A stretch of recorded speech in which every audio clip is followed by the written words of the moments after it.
Ever toss a plastic bottle in the recycling bin and feel good, like you're doing your part? Yeah. Turns out the journey of that bottle might be more complicated than we think.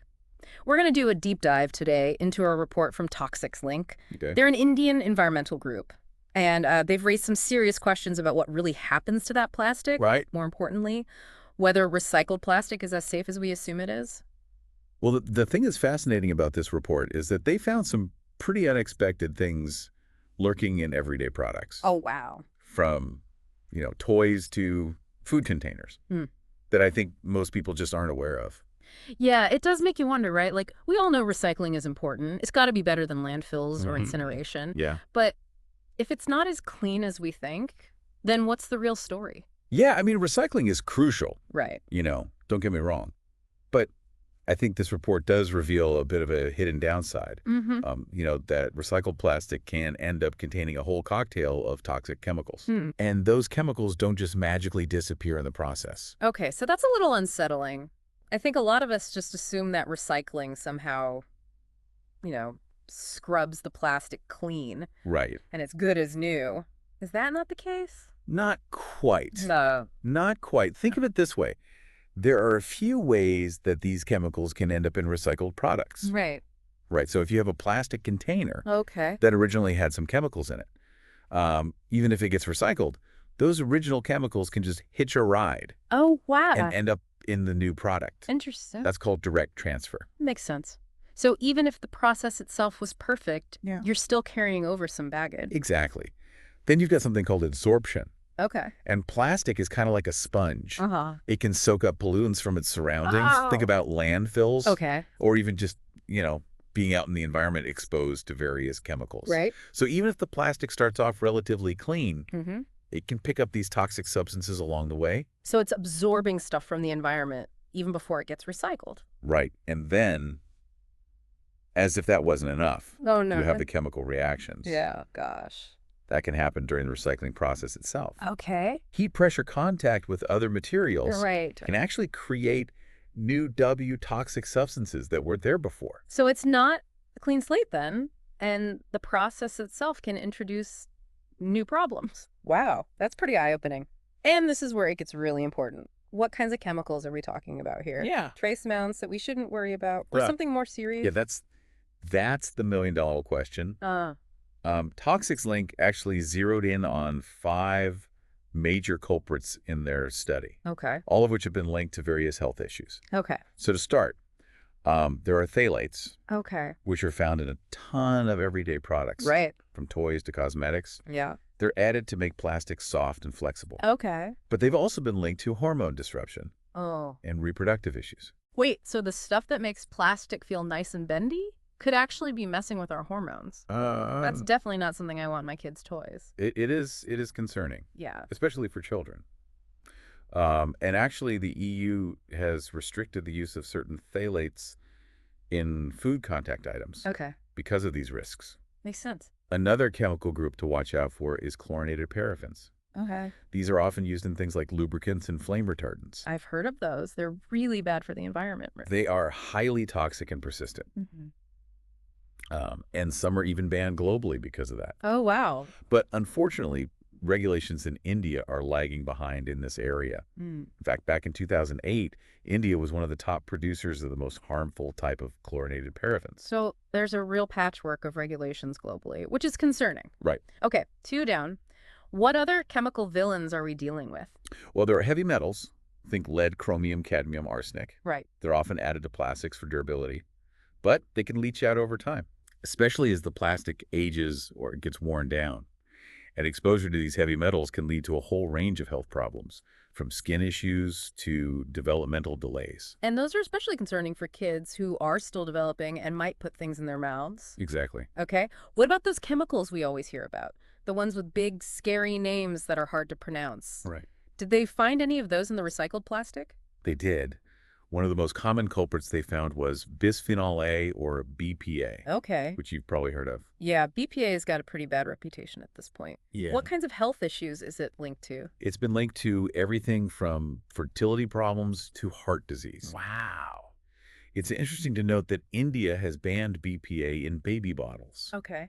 but it's still allowed in other products. Interesting. And finally, there's non-phenol, which is a breakdown product of certain surfactants. Okay. It's also commonly found in food packaging, Oh. and it's incredibly toxic. Mm-hmm. What's really alarming is that there are NO regulations on non-phenol use in plastics anywhere in the world. Wow, that's kind of terrifying. So we've got this whole lineup of chemicals that can potentially cause serious health problems, Yeah. and they're just hanging out in recycled plastic. What did the Toxics Link researchers actually find Yeah. when they went looking for these chemicals in everyday products? Well, they collected samples from all over Delhi, Yeah. everyday items that people use regularly, to see just how widespread the problem was. Okay, so paint a picture for us. What kinds of things did they test? So they tested things that come into contact with food, Okay. like sauce bottles, milk drums, spice containers, casseroles, Wow. water bottles, food storage containers, the kind of stuff you'd find in any kitchen. Makes sense. Those are things that could easily have food stored in them. Did they test anything else? They also tested toys, Okay. a wide range, actually. Everything from soft toys and kitchen sets Mm-hmm. to things like fruit sets, rattle toys, mouth organs, Rubik's Cubes, even bingo blocks. Okay, some of those seem less likely to end up in a kid's mouth, but I guess you can never be too sure. Especially with little ones. Anything else? They also looked at a few miscellaneous items, like tobacco boxes and toothbrushes, just to get a broader picture. All right, so they've got all these samples of everyday products. What did the lab results show? Did they actually find these chemicals lurking in the recycled plastic? This is where it gets really interesting. Over 60% of the samples they tested positive for at least one of those 5 chemical culprits we talked about. Oh, wow. And what's even more alarming is that toys were the worst offenders. Yeah. Almost 86% of the toys they tested contained at least one of these chemicals. Toys. Really? That's so disturbing. You don't expect something designed for children to be harboring these kinds of chemicals. You're right. It is concerning. And here's the kicker. Some products contain multiple chemicals. Oh, my gosh. They found up to FUR different chemicals in a single item. Wow. BPA was the most common. Turning up in over half the samples, heavy metals and chlorinated paraffins were less frequent. But when they were present, it was often in alarmingly high concentrations. Wow. That definitely raises some red flags, especially when you think about children's health and development. What does this all mean for us? It seems like the global recycling system is built on a bit of wishful thinking. Yeah. We assume things are getting cleaned up. But the reality is far more complex. Right. And this study really highlights the need for a more nuanced approach to plastic waste management. So it's not just about recycling more. It's about recycling better and understanding that it's not a perfect solution. But where do we go from here? Is all recycled plastic bad? How can we even know what's safe? And what can we do to protect ourselves and our families? Those are all valid questions. Yeah. And ones we'll delve into further Yeah. as we continue this deep dive. Yeah, it's definitely a lot to process. On one hand, we want to do the right thing and recycle, but on the other hand, we don't want to be exposing ourselves and our families Right. to harmful chemicals. So where's the balance? That's the key question. Yeah. And I don't think it's just about individual choices either. I Yeah. think it's about systemic change. And I think this report really underscores the need for stricter regulations and better quality control throughout the entire plastic life cycle. Okay, let's unpack that. Where do we even start? Well, first and foremost, I think we need stricter regulations on the use of harmful chemicals in plastics. Period. Okay. Not just in the ones that are destined for recycling. Right. Ideally, we would phase out the most dangerous substances entirely. Right. And set limits on the concentrations allowed in the products that we use every day. That sounds like a massive undertaking. Yeah. Is that even realistic? It might seem daunting, Yeah. but I don't think it's impossible. I mean, Yeah. the EU has actually made significant progress in regulating chemicals in plastics. How interesting. So there are models out there that we can learn from. So there's hope. Are there any other concrete steps we can take to make recycled plastic safer? Absolutely. Yeah. Investing in better recycling technologies is key. I think we need to go beyond simply sorting and melting down plastic. Right. We need innovations that can actually break down these toxic substances at a chemical level. So we need to get more sophisticated about how we recycle. Yeah. It's not just about the physical process. It's about addressing the chemical makeup of the plastic itself. Precisely. Yeah. And just as important as the technology is having better quality control throughout the entire recycling process. Okay. This means regular testing of recycled materials to ensure they meet safety standards and preventing contaminated plastic from entering the market in the first place. That makes sense. But how do we enforce that? Especially in places where a lot of recycling happens in the informal sector. The report mentioned that that's a big factor in India. That's a crucial point. In many parts of the world, including India, a large portion of plastic waste is collected and processed by informal workers, Right. often in challenging conditions. Yeah. They play a vital role in keeping plastic out of landfills and the environment. Right. But they often lack access to proper training and protective equipment, which puts them at risk. So they're doing this important work, but they're also vulnerable to the dangers of these chemicals. It feels like a double-edged sword. It is, and that highlights the need, I think, for solutions that address both the environmental and social aspects of recycling. We need to empower these informal workers Okay. by providing them with safe working conditions, training, and access to protective gear. Right. And at the same time, we need to create incentives for more formal recycling businesses to invest in safer technologies and practices. So it's not just about cracking down on unsafe practices. It's about supporting those who are already doing the work, but need more resources and protections. What about the role of consumers? What can WE do on an individual level to make a difference? It all feels a bit overwhelming when you look at the big picture. It's true. The scale of the problem can feel daunting. Yeah. But individual actions do matter, I think, as consumers. We have a powerful voice. We can demand safer products. Right. And support companies that are committed to sustainability and transparency. So, voting with our wallets, choosing products made by companies that are doing things the right way. But what about day-to-day choices?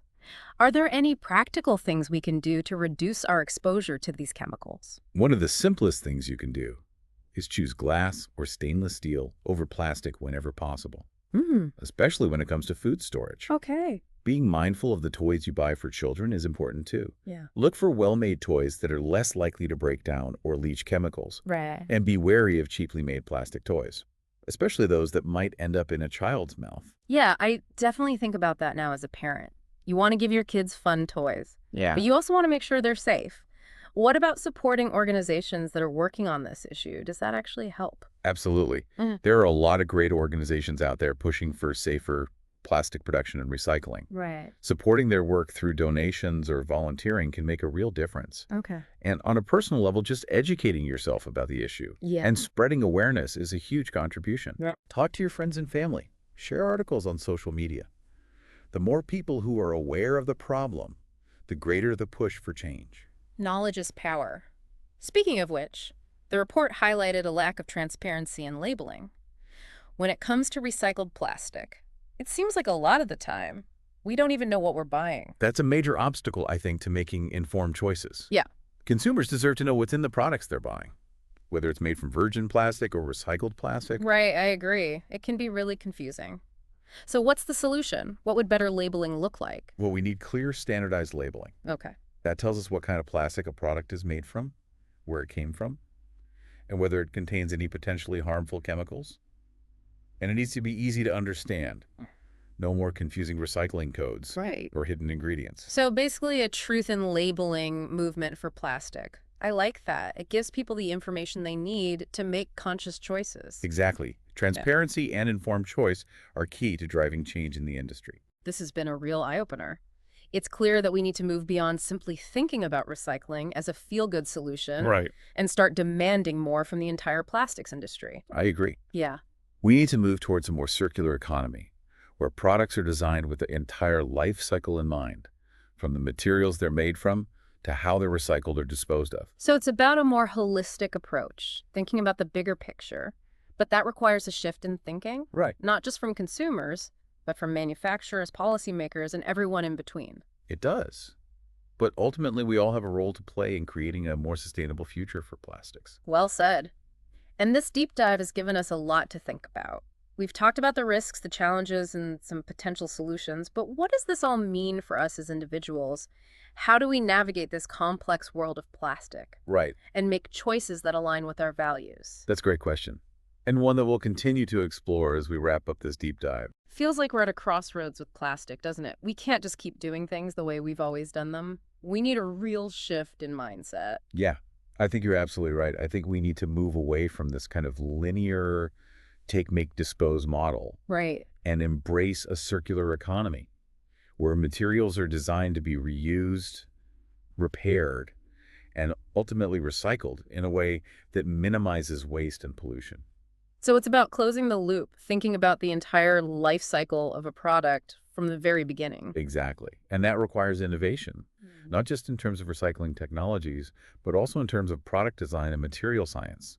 Yeah. We need to develop new materials that are both durable and safe, Right. and that can be easily recycled without degrading in quality. There's a lot of buzz around bioplastics these days. Do you think they hold real promise for a more sustainable future?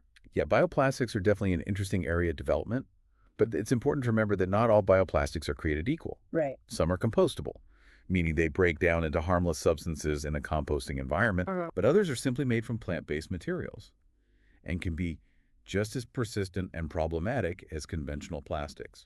So we need to be careful about the hype and look for bioplastics that are truly sustainable. Absolutely. And even with the most sustainable bioplastics, we need to remember that they're only part of the solution. Mm. Reducing our overall reliance on plastic, especially single-use plastics, is Yeah. crucial. It all comes back to that, doesn't it? Being mindful consumers, making choices that align with our values, and demanding better from the companies that make the products we use. Yeah, it's a shared responsibility. Right. I think governments, industries, and individuals all have a role to play in creating a more sustainable future for plastic. This deep dive has been quite a journey. We've explored the good, the bad, and the ugly of plastic recycling. But if there's one thing I'm taking away from this, it's that there's hope. By understanding the risks, demanding transparency, and pushing for systemic change, we can make recycled plastic truly safe and create a more circular economy for this ubiquitous material. I couldn't agree more. It's a Yeah. future worth fighting for. So the next time you reach for that recycling bin, take a moment to think about the journey that plastic has been on and the journey it has yet to take. Let's make it a journey towards a healthier, more sustainable world. Thanks for joining us for this deep dive.